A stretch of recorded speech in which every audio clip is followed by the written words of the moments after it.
Hello folks, I'm Damien from Production Privée. Nice to meet you guys.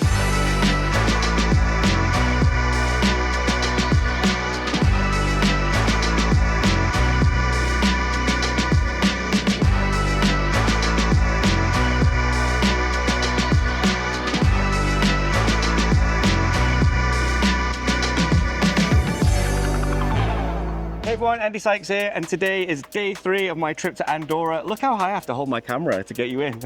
And I'm here with Damien from Production Privee, and we're going to take a look around the new Production Privee unit. You know what I mean? Yes, indeed. We just moved a few months ago, so it's still we still need to work. Well, there is some work to do yet, but it's pretty good. We are happy. Yeah, really happy. There's some really cool stuff in here. You are now producing everything. Well, you're producing bikes here, prototyping bikes here. Machining. Very small production, yeah. but we really never stop to produce in Taiwan. It's just that we have a production mix. So should we go in? Yeah, let's go. All right, let's go in. Okay, you've got the Shan GT, the Shan 27, still in production? No. Okay, so Shan GT, Shan number 5, Shan number 6, which we're going to see the frame set of. But like, gravel. Yeah, the gravel, the dirty. Yes, I see. So, but like, why do you need so much tooling for prototyping? Is it just for yourself or? No, it's not only for ourselves, because one of the goal is also to propose services, because we built along the years pretty good, let's say, know-how on how to make frames and how to prototype stuff. So either in engineering or also manufacturing. So we are able to provide services to other companies, either companies from the industry or not. It is a really cool workshop. It's really big, and it's really tall too. So I think there's a lot of scope in here. So let's just imagine we're producing something. So we've machined things, we've laid things, and we could even paint things too. We've got a paint booth here too. What's the next step if I want to start to assemble a bike? Let's have a look at your welding suite, shall we? Yes, of course. Yeah. Let's go. First of all, you have prepared a drawing of your I've done like a cool drawing. All right, so we've walked through this area here, which is kind of like a warehouse. It is there's some machines in there too. And if I just turn the camera around, we're in the workshop now. So we can already see here, we've got the Ridecaster bike. We're going to take a good look around that in a sec. So for those of you who don't know, this is a collaboration between Production Privee and Ridecaster, and it has like some really cool guitar and Spinal Tap inspired features on here. So everything goes to 11. So you can turn at 11, speed at 11, and jump at 11 too. You need that extra push to go over the edge, you know? Can I ask you a question? Yes. Why do you need 11? Why don't you just make 10 a little bit more? This one goes to 11. If anyone doesn't know, that was a really terrible Spinal Tap reference. So okay, in here we've got this, but also we've got the Shan number 6 over there. This is a mule to double check some assemblies and last stuff, yes. We'll have a proper look at that in a second. Yeah. But I want to show you the welding area. So, hey everyone, just taking a quick break from the video to remind you that if you do like my videos, give me a thumbs up and don't forget to subscribe. It takes a lot of time, effort, and not to mention money to produce these videos. And all I ask for you guys is to give me a thumbs up and subscribe. And if you could comment below too, that would be amazing. Tell me about the video, give me some advice, ask me a question, or even suggest a new video in the comments. That would be absolutely sick. All of that interaction shows the algorithm that I'm making really good content that you guys enjoy, and that means I can get out and do more behind the scenes stuff like this. Cheers, guys. The welding jig that is like super adjustable. Okay.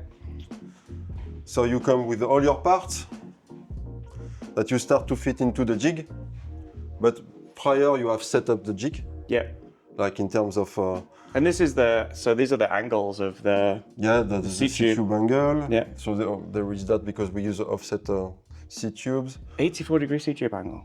Yeah, because these are made also for I don't know, some cargo bikes possibly. Okay, maybe. No clue. We don't go that far. But yes, a tube angle. You can set up your reach, stack, whatever. And basically, we are going to set up all the parts.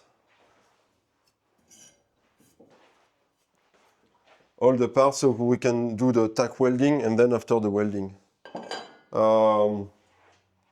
Depending on the process on the bike, we will go we will take some step before in order to pre-assemble some parts together. So that was the case here. So when you say pre-assemble, they're like tack welded together before bringing over to this main. Exactly, because we are also going to double check how everything fits together, how are the fittings before tack welding and welding, because the more you have gaps and the more likely you are going to have we some were looking at that distortion. before. So we've got like the gaps are like really, there's no gap. It's like a perfect fit. Yeah, so that's what you want to achieve, or you want to tend for that, you know. And once it's tack weld, and I'm skipping some steps because those are the secret sauce. You can't we tell have our them. ways to do things. Yeah. Then you can mostly finish all the welding. It's not you don't do all the welding in one single part for stage, because you are going to weld some stuff before and then after. This is a Shan 6 being put together, right? Yeah. So shall we have a look at the finished? Well, this is a test mule. Yes. Yeah. So this is, if anyone who doesn't know, the Shan No. 5 is currently kind of like a trail bike in the range of An Production Privee. aggressive trail bike or light enduro or playful enduro or playful down country, I don't know. Yeah, we were talking about it yesterday. Yeah, it could almost be a down country bike, couldn't it? The thing is that he has a very aggressive geometry, but that's what it suits the area here. Yeah.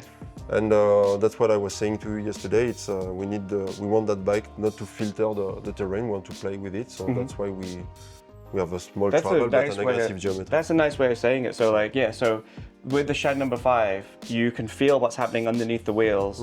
It takes off the edge and it's still playful. It's easy to get in the air and jump around.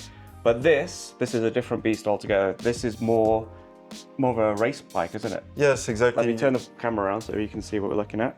That thing is made to go fast. It's made to go fast.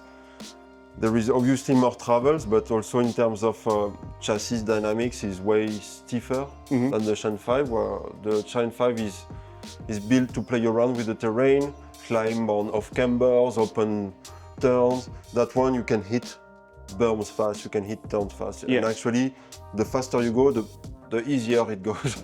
Right, okay. Yeah. But we want to make some bikes with character here at Production Privee, and we wanted to, if we were going to make an enduro bike, we want to make like something that is, you need to commit to it. Yeah. So you have to go full gas to get the most of this. Yeah, that's a bit of the philosophy behind, yes, because the geometry-wise is very balanced. You are very centered, long, not necessarily a huge wheelbase, but at least a long backhand. Yeah. You are very centered.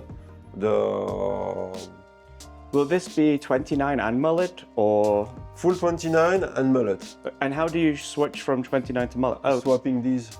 Yeah. This shock mount. The lower shock mount. And does that have any other effect on the geometry of the bike?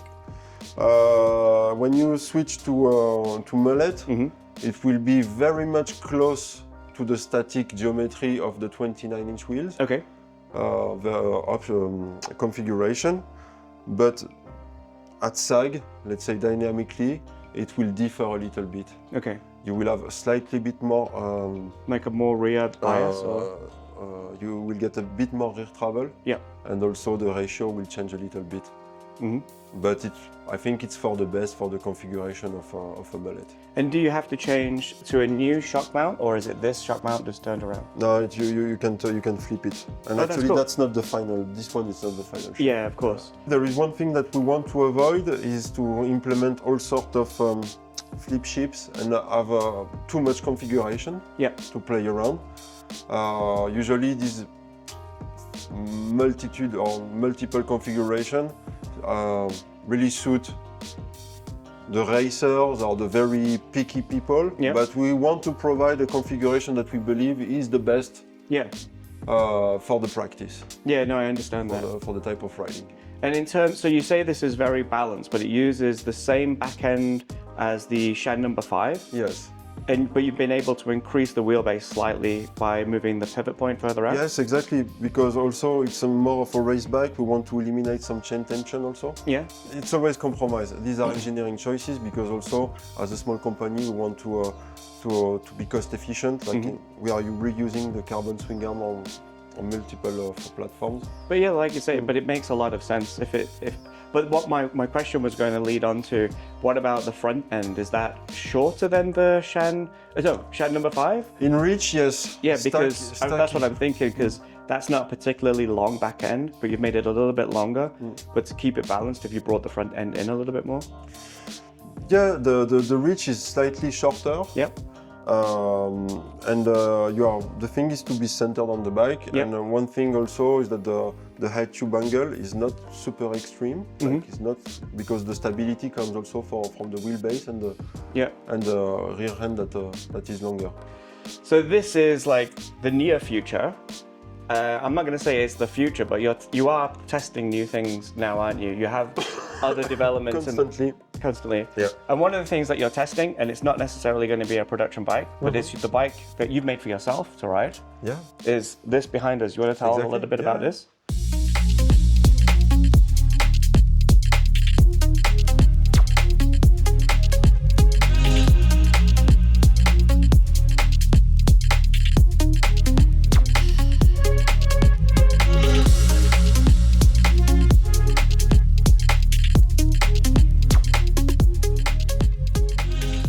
A project that we can change a lot of stuff.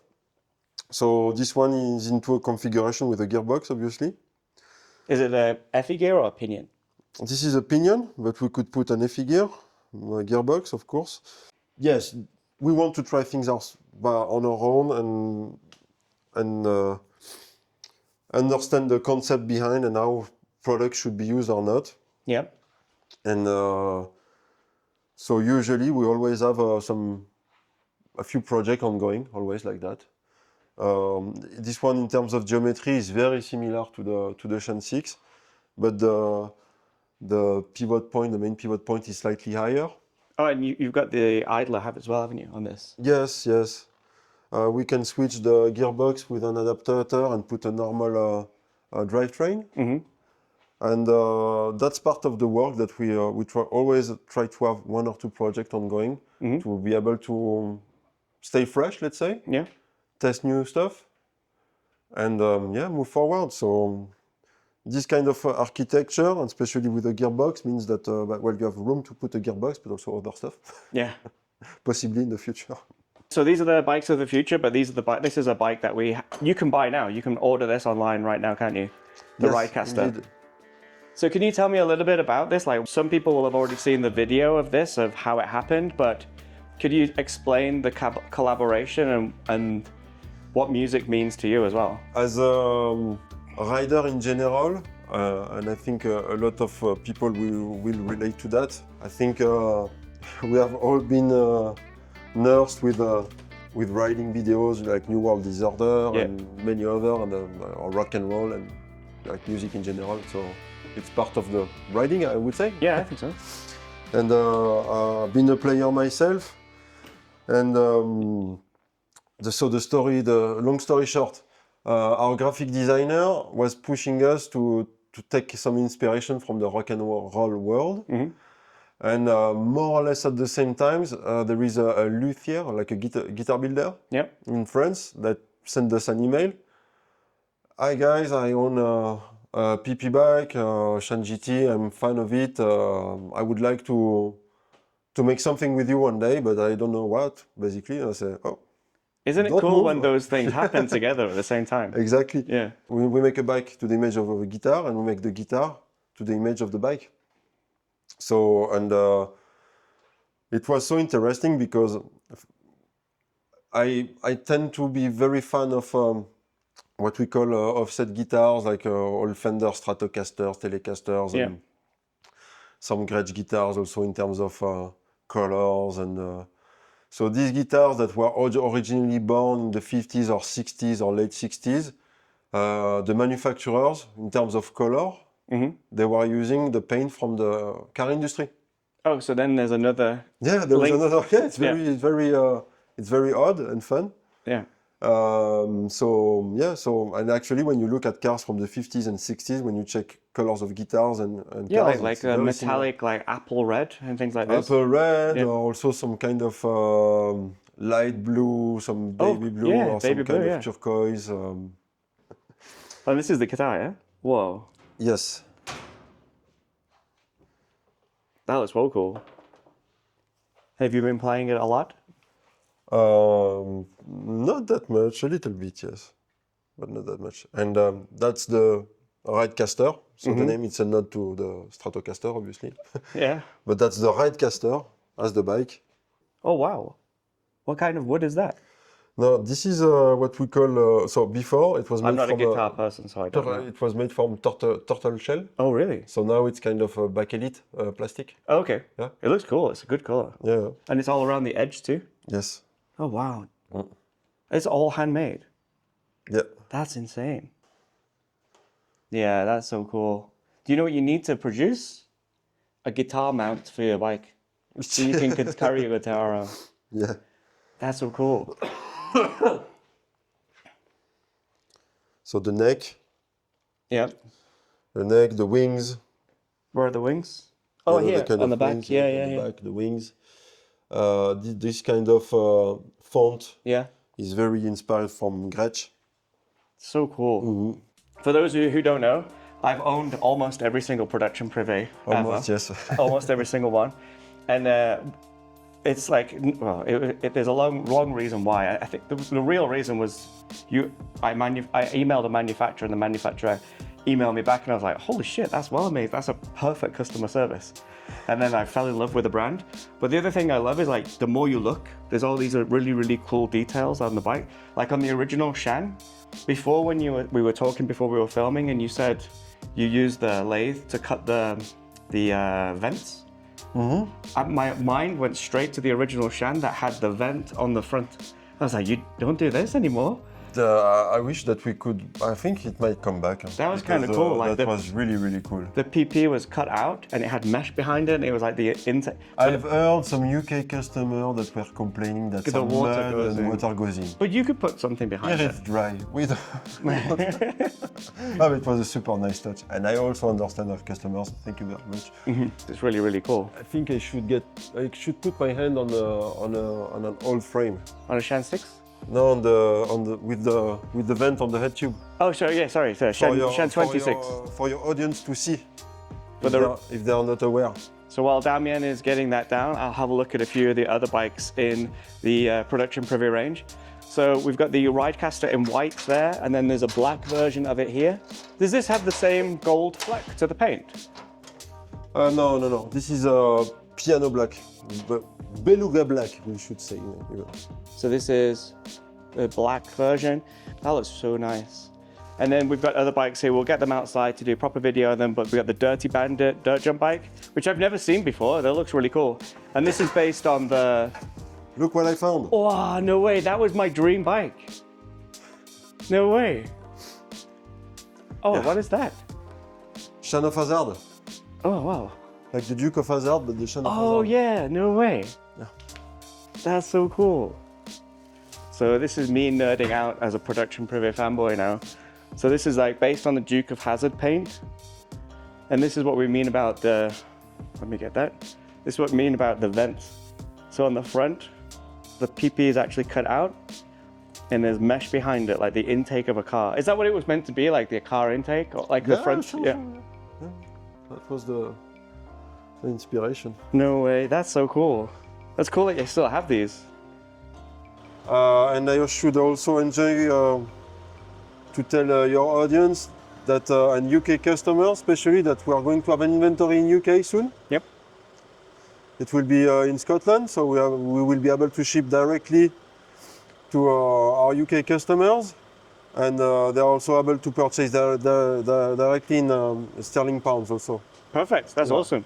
I think somewhere in September we should release the news, and everything should be set up for our UK customers to order directly that's awesome. From our UK inventory.